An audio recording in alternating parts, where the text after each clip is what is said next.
Hello শ্রোতা বন্ধুরা, welcome back to কাহিনীর জগৎ। এই কাহিনীর জগৎ ভৌতিক ঘটনার চ্যানেলে আপনাদের আসার জন্য সকলকে অসংখ্য অসংখ্য ধন্যবাদ জানাই।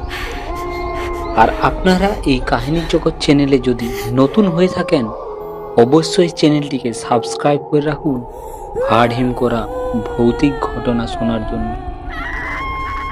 তো চলুন আজকের ঘটনা শুরু করি।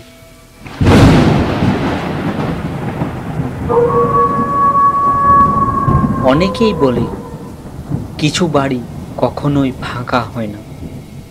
মানুষ চলে যায় কিন্তু দেয়ালগুলোতে থেকে যায় তাদের কান্না, তাদের অভিশাপ।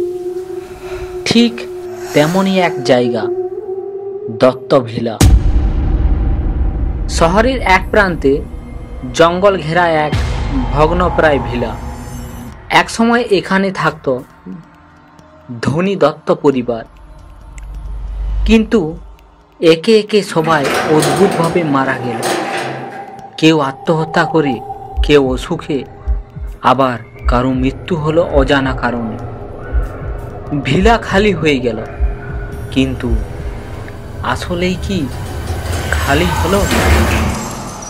রাত 10টা নাগাদ কয়েকজন বন্ধু সাহস করে ঢুকে পড়ল দত্ত ভিলা। ভেতরে অদ্ভুত ঠান্ডা, যেন কেউ শ্বাস আটকে দিয়েছে। হঠাৎ দেওয়ালে টাঙানো পুরনো ছবিতে আলোর ঝলকানি দেখা গেল। মনে হলো ছবির চোখ দুটো নড়ছে, যেন তাদের দিকে তাকিয়ে আছে সে। এক ছেলে তখন মনে হলো করিডোরের শেষে সাদা শাড়ি পরা এক মহিলা দাঁড়িয়ে আছে। মুখ দেখা যাচ্ছে না, শুধু লম্বা চুলে ঢাকা ফ্যাকাশে শরীর। সে ধীরে ধীরে কাছে আসছিল, আর সঙ্গে ছিল গলা ভেজানো কান্নার শব্দ। বন্ধুরা আতঙ্কে দৌড় দিল, কিন্তু সামনের দরজা বন্ধ। কেউ যেন বাইরে থেকে আটকে দিয়েছে। এক বন্ধু মরিয়া হয়ে দরজা ঠেলতেই দেখে মহিলা একেবারে তাদের পেছনে এসে দাঁড়িয়েছে। চোখ দুটো লাল, ঠোঁটে রক্ত জমে আছে। সেই রাতের পর থেকেই ওই ছেলেদের একজন মানসিক ভারসাম্য হারিয়ে ফেলে। বাকিরা আর কখনো দত্ত ভিলার নাম উচ্চারণ করেনি।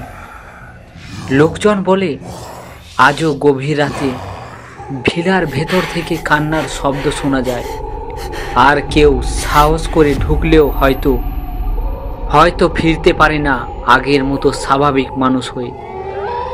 তো হ্যালো শ্রোতা বন্ধুরা, এই ছিল আজকের ঘটনা।